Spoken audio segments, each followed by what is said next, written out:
Hello, what's up, guys? It's Will here once again.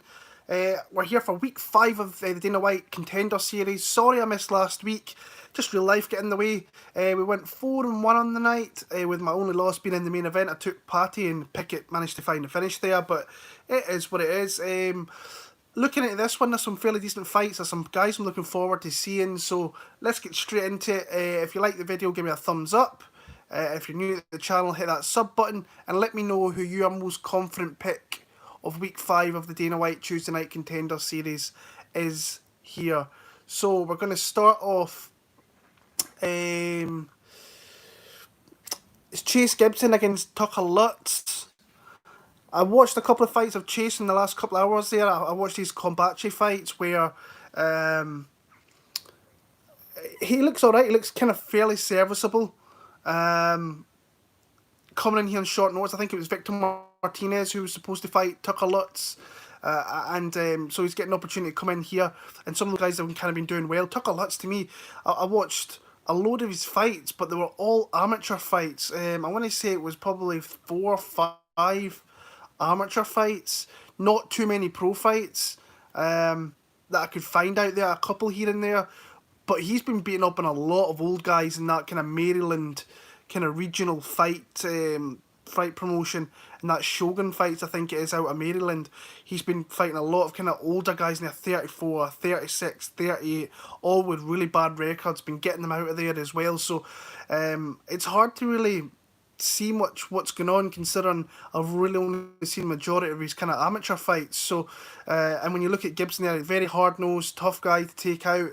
Like I say, he is 9-4, a little bit older, 31 I think he is off the top of my head, looking at some of his stats a little bit.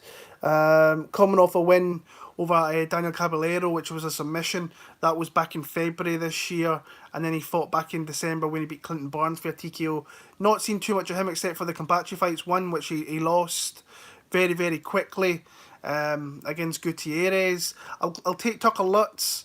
But like I say, it's hard to really say anything because I've not seen much of his pro fights. If you, the people that make the Dana White Contender series, if somehow they've seen pro fights, then let me know, because I don't think they're out there. So you're just taking off his amateur record, which is never really a good thing anyway. So I'll take Lutz to win in that one. But this is probably his hardest opponent he's kind of really ever faced. But I'll take him in this one here. Next up, we've got Cody Brundage against William Knight, and I was getting into this fight thinking, right, William Knight, we've seen him on the Contender series before. He won before, coming off a loss to Nchukwi, who actually fights next week in the Contender series.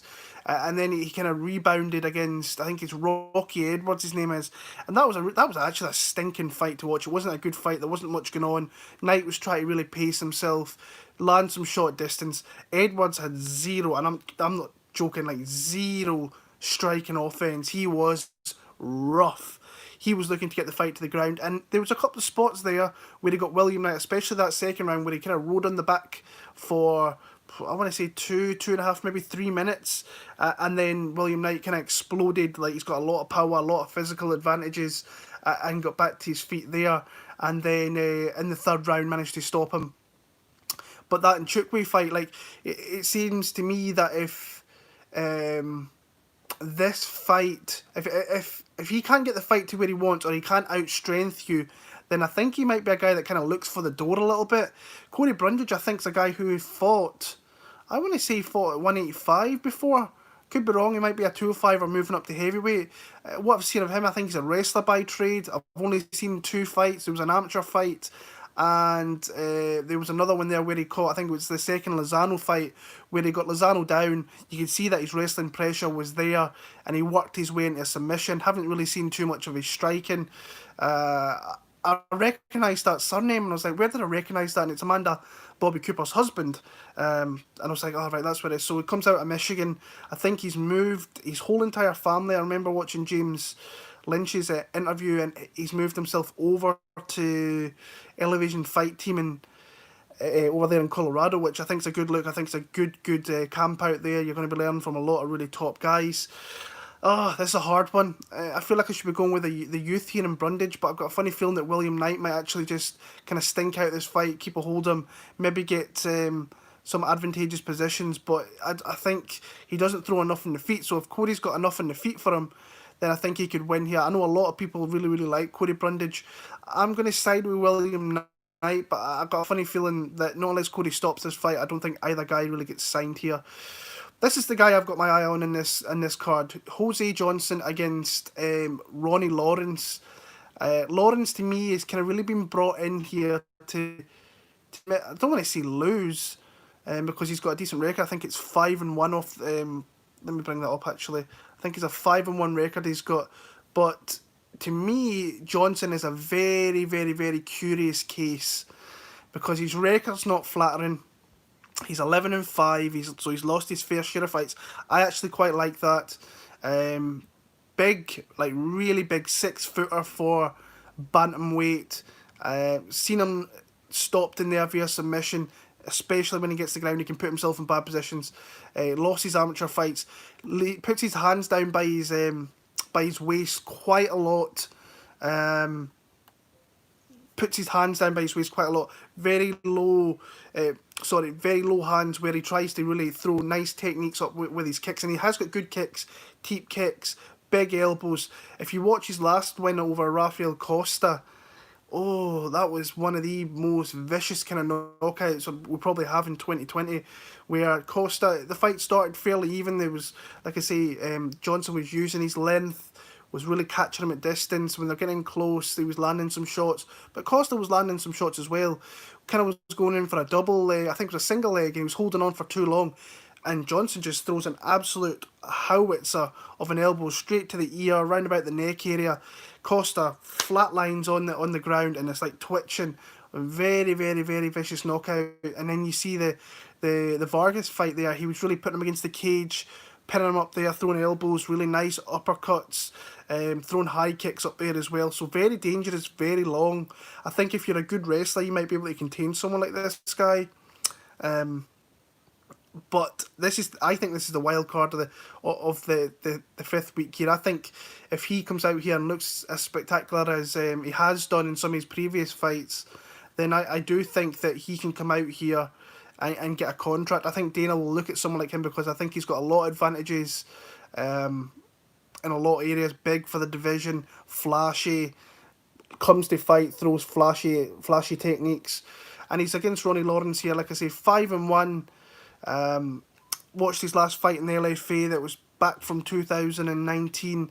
Just a very serviceable kind of hard-nosed fighter. Watched the Steve Garcia fight as well from Bellator a couple of years back.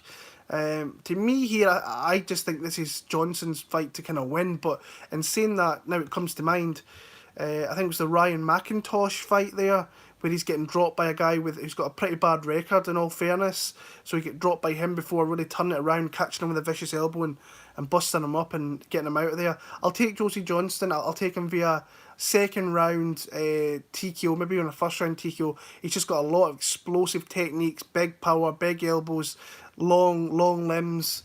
I think this is the guy I've kind of got my eye on looking at this one here.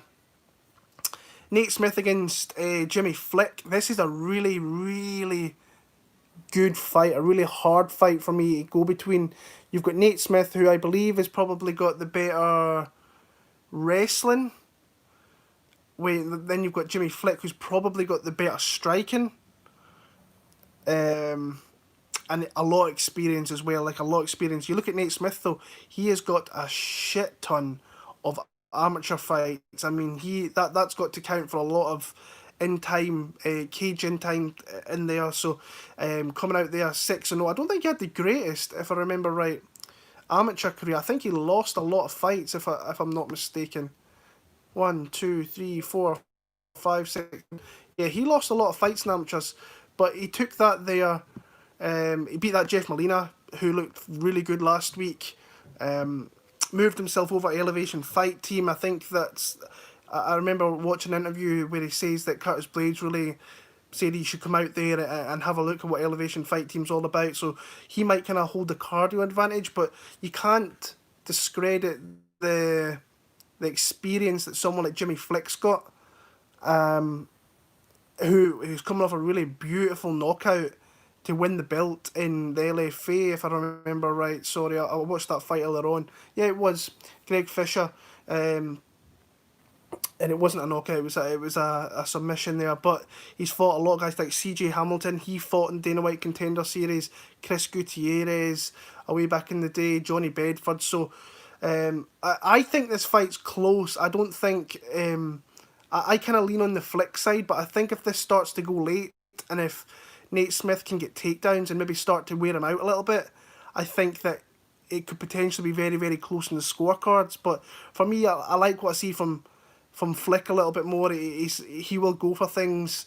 He's more dangerous. I think he's more dangerous across the board with his striking to his submission games. I might have got that mixed up earlier on with the striking to the...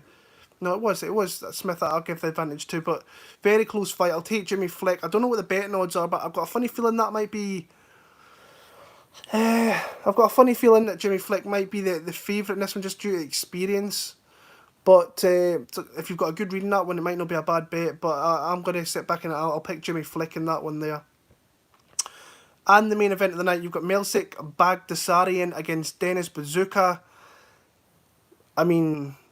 I know who Dennis Bozuka is, and I've known about him for a couple of years for the simple reason that I asked Aljamain Sterling, and this is something I do with a lot of the UFC fighters. I'm like, who is the guy coming through the gym you should really got to keep an eye on? And he mentioned this Dennis Bozuka, but I've literally seen 2 amateur fights and seen 1 pro fight. Comes out obviously the Weidman Longo gym, so he'll be training with top guys, your Iaquinta, your Sterlings, your Mirab, so he'll be getting good looks in the gym there. You've got this Melsik guy. I think he comes from a kickboxing background, out of Armenia, out of California, Glendale Fight Club. Both guys have fought a lot of guys with bad records. They've not got, I think, one's 9-12, I think, on the Baghdasarian side, and Bozuka's 12-12, so they haven't really fought high caliber opposition. I'll say with Bozuka's last fight against Doolin, that's a guy that's got a lot of experience. 9-7 record, I think it was, if I remember off the top of my head. And I think he fought a guy that was on the Contender Series last week. No, it wasn't. It was Bill Algeo actually fought in the UFC card. Was one of the guys that he fought last time. Bozuka to me, he's got a nice left hand, nice left hook I should say, a nice straight right hand, picks his shots very well, fairly accurate. From the Melsik, the 1 pro fight that I've seen of his, he came out there and melted Mauricio Diaz, I think, inside about 40 seconds. Really started unloading knees to the body. Looks like he's light and very flighty on his feet. Will pick his shots well. Interested to see, like I say, with the guys that come out of that Glendale Fight Club, they do fight a lot of cans. I mean, Edmund was the same, but look where Edmund's went. He's won fights in the UFC, looked very, very impressive. So I'm not going to take who he's faced outside the UFC too serious. But that's just the kind of way it seems to be in the kind of that scene there. They get bad fighters and old fighters, and they kind of run through them very, very quickly. From what I've seen in the couple of fights, I've seen a little bit more of Bozuka. I like his kind of tendencies a little bit more. But again, it's hard to really pick a definitive winner in this, not unless you've seen everything. You maybe know the guys, you maybe know what he's going to be doing. I'll take Bozuka. I'll go on what someone like an Aljo Sterling saying as a guy that this guy should be in the UFC one day. Maybe a little bit too soon. I don't think these guys really deserve to be in this spot. But who am I to say that? But I enjoyed watching a couple of fights I did see of either guy. I also watched a kickboxing fight of Baghdasarian, and his technique looks very, very solid, very crisp as well. I'll take Bozuka. I'll take him via decision. I don't think either guy gets signed. For me this week, I think that the people that could get looks in the UFC is Johnson and maybe one of the flyweights, because if that's an impressive fight, you could definitely take one and put them in that flyweight and try and build them a little bit, especially someone like Flick with all that experience that he's got. So that's my picks, guys, for Dana White Contender Series Week 5. I'm probably going to get my UFC event picks out tonight at some point, because I'm off and I'm not working for the next 2 weeks. So I'm kind of spending a lot of time just watching some fights. The fight card's not even that... I think they've lost a load of fights for the Overeem Sakai fight, so I'll probably get that out later tonight. If not, it'll be tomorrow, depending if I fall asleep, because I'm an old man now and I seem to fall asleep just watching TV or fights and just my head's bobbing and I'm out. So Thank you very much, guys. I appreciate you guys in the chat there. I can see you all been there having a little chat away. Thanks for the people that give the thumbs up. I really do appreciate it. If you're new to the channel, hit that sub button. And until next week, all the very, very best. And I hope you enjoy the fights when they are tomorrow night.